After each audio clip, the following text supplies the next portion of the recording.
Historia de la pedagogía, sección 60, tercera parte, del Renacimiento a Kant. 8. Descartes. 47. Vida y obras. 48. El método. 49. La duda.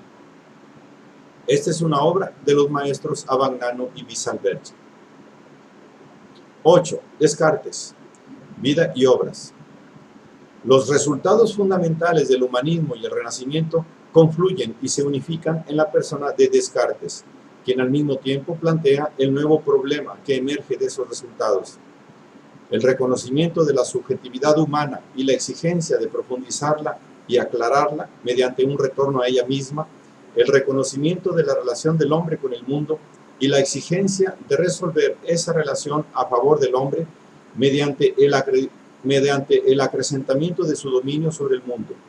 He ahí los temas fundamentales de la filosofía del Renacimiento que constituyen los términos del problema abordado por Descartes para llegar a una nueva justificación del carácter matemático del método científico, justificación que influirá decisivamente sobre todo el pensamiento posterior.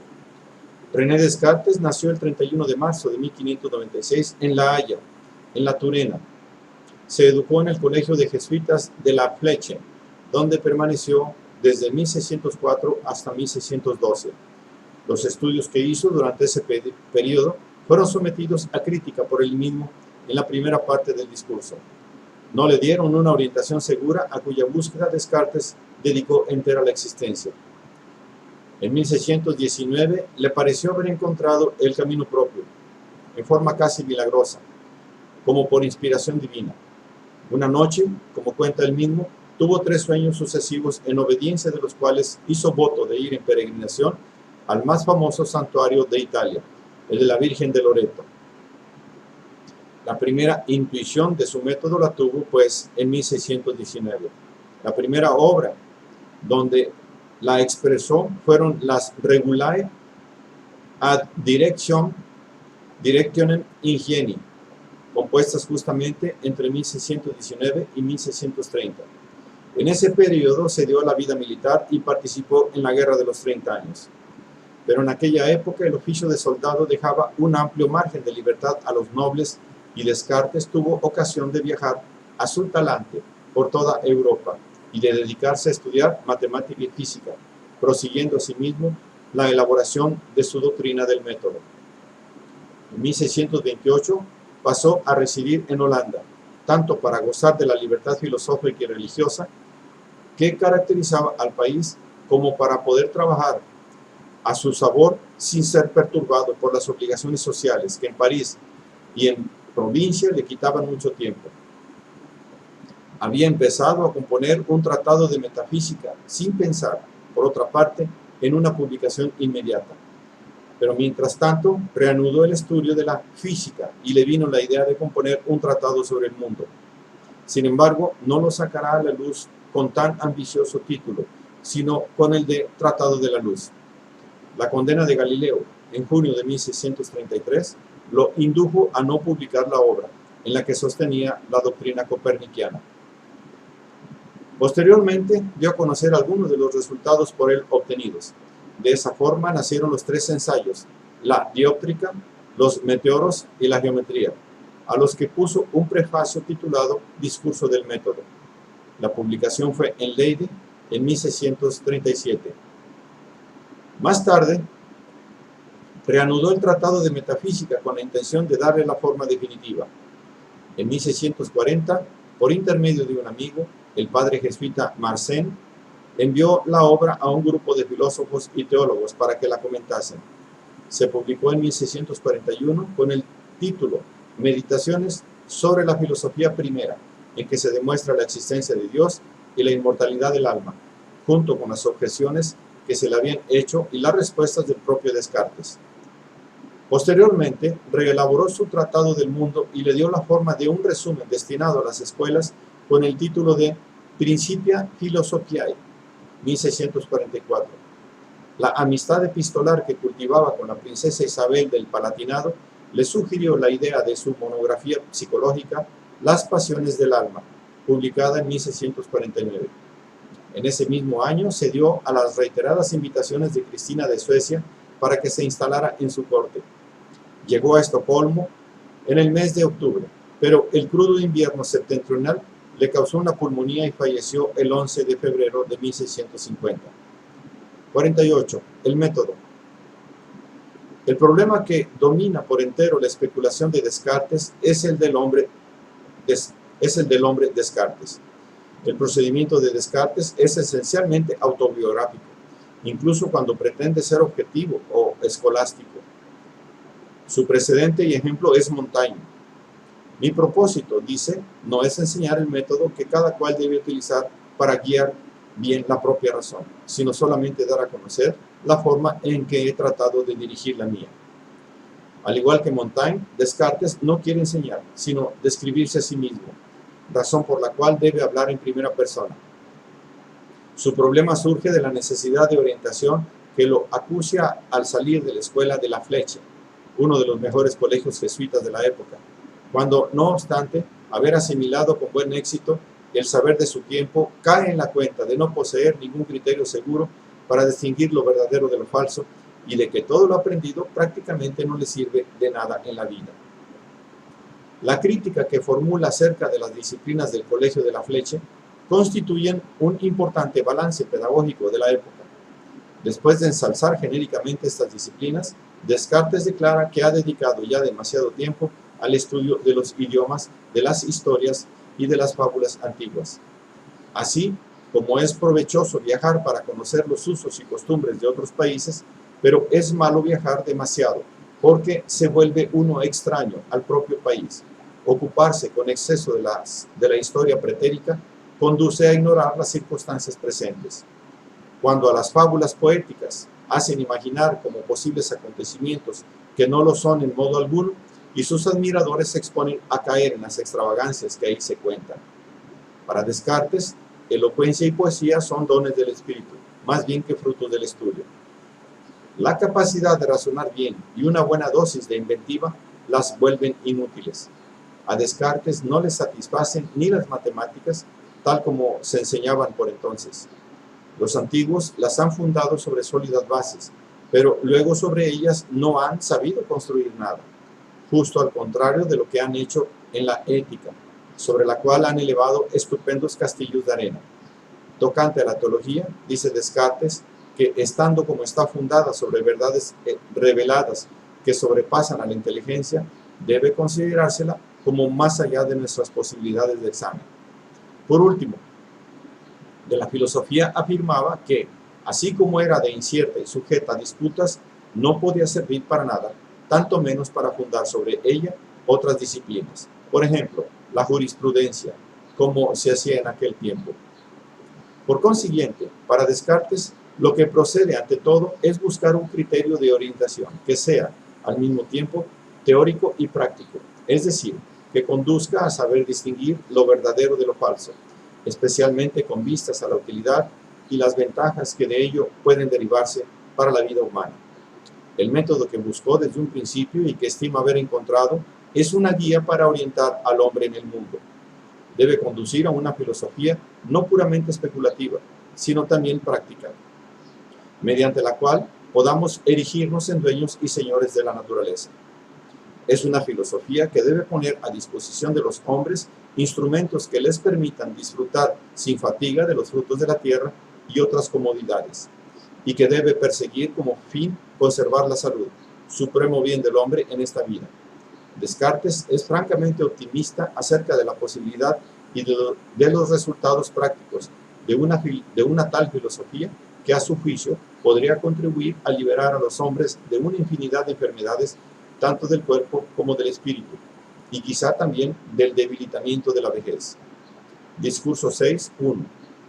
El método debe ser, pues, un criterio único y simple de orientación que sirva al hombre en cualquier campo teórico y práctico y que tenga como fin último el provecho del hombre en el mundo.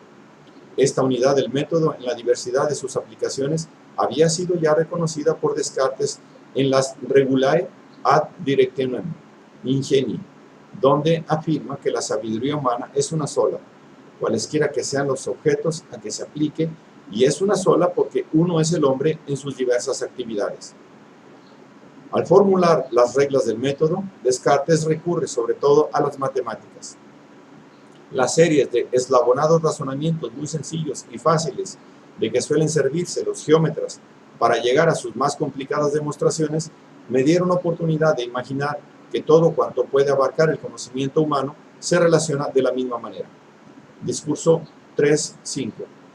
Por lo tanto, las ciencias matemáticas han llegado ya a la posesión del método, y de ello está Descartes tanto más profundamente convencido en cuanto tiene conciencia de haber abierto nuevas y fecundas perspectivas con su descubrimiento de la geometría analítica.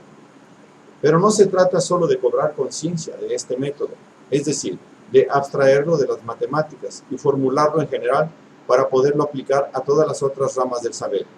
Se trata también de justificar el método mismo y la posibilidad de poder aplicarlo universalmente, llevándolo a su fundamento último, o sea, el hombre como sujeto pensante o razón.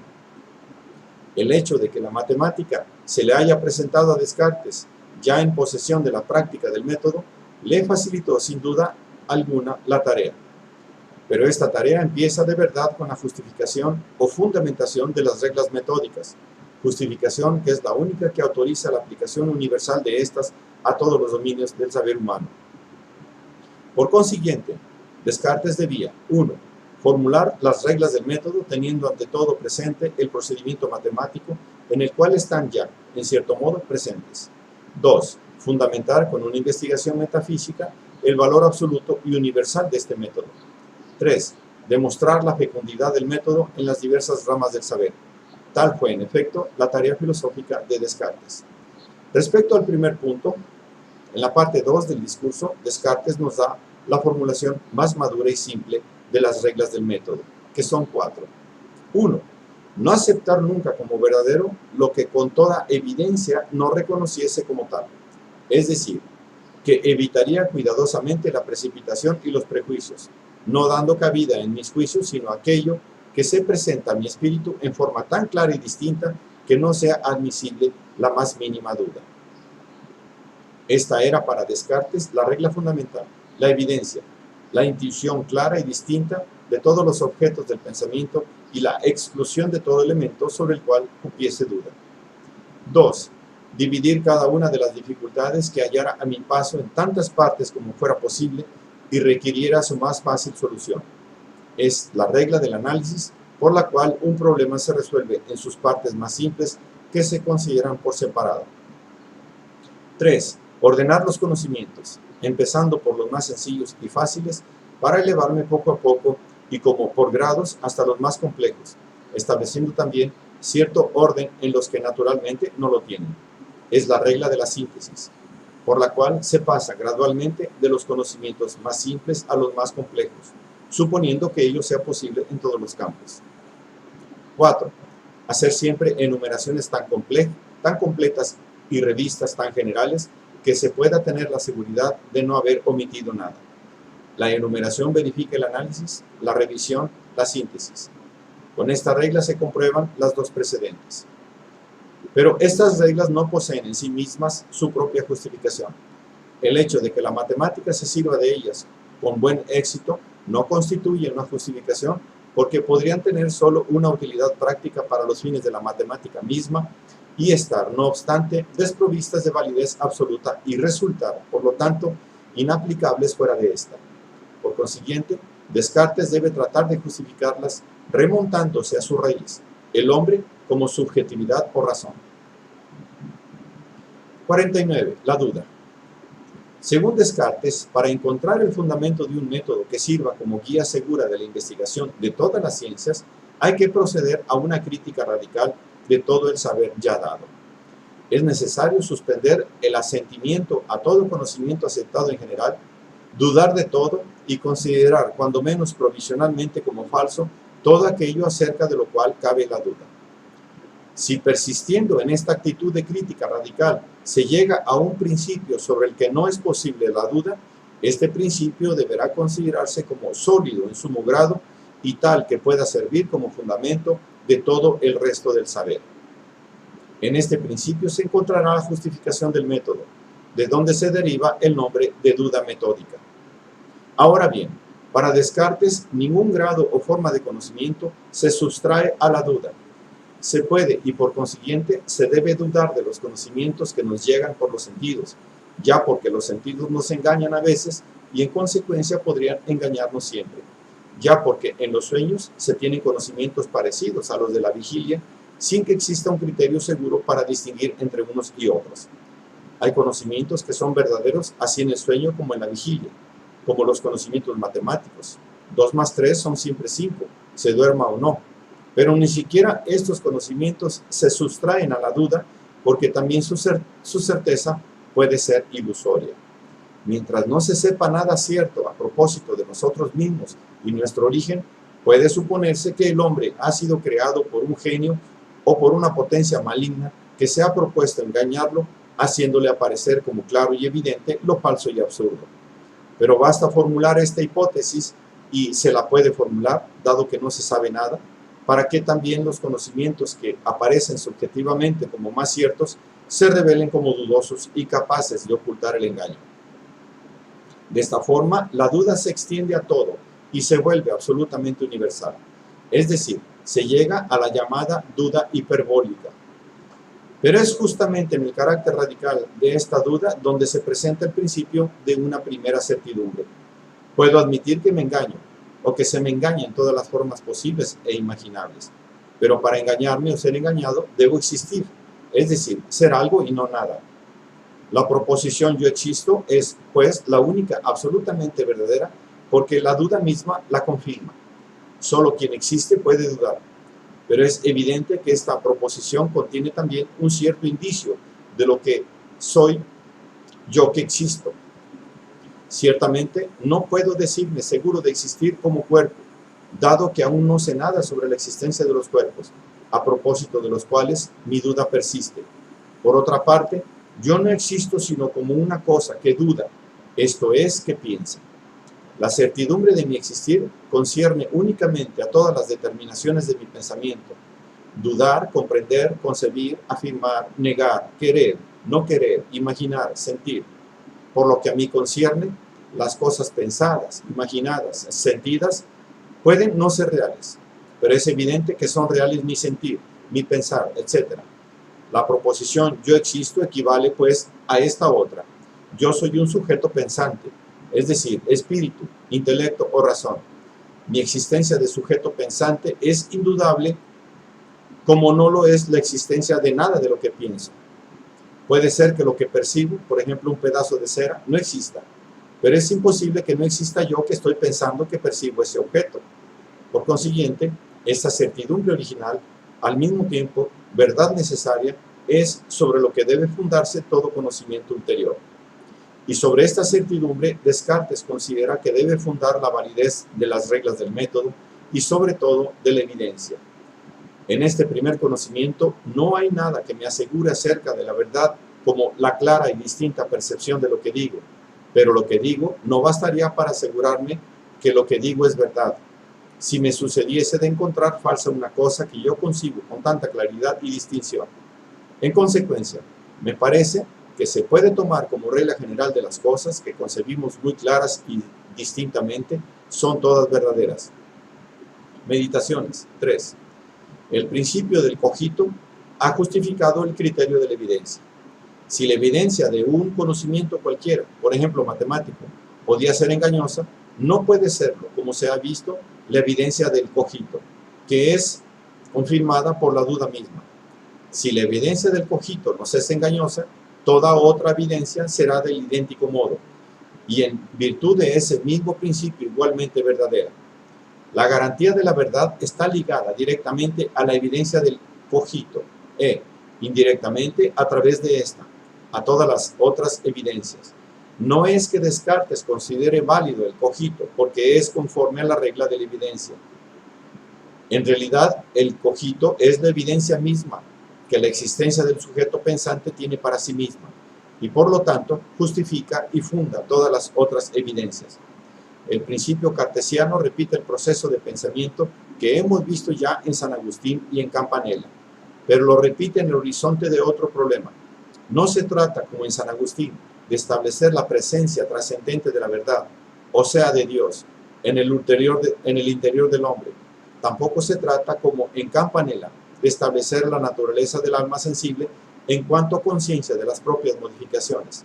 Se trata, por el contrario, de encontrar en la existencia del sujeto pensante, cuyo ser es evidente a sí mismo, el principio que garantice la validez del conocimiento humano y la eficacia de la acción humana sobre el mundo. No se olvide que Descartes elaboró su metafísica como fundamento y justificación de la física, o sea, en el afán por encontrar en la existencia misma del hombre, en cuanto yo o razón, la posibilidad de un conocimiento que permita al hombre dominar al mundo para satisfacer sus necesidades.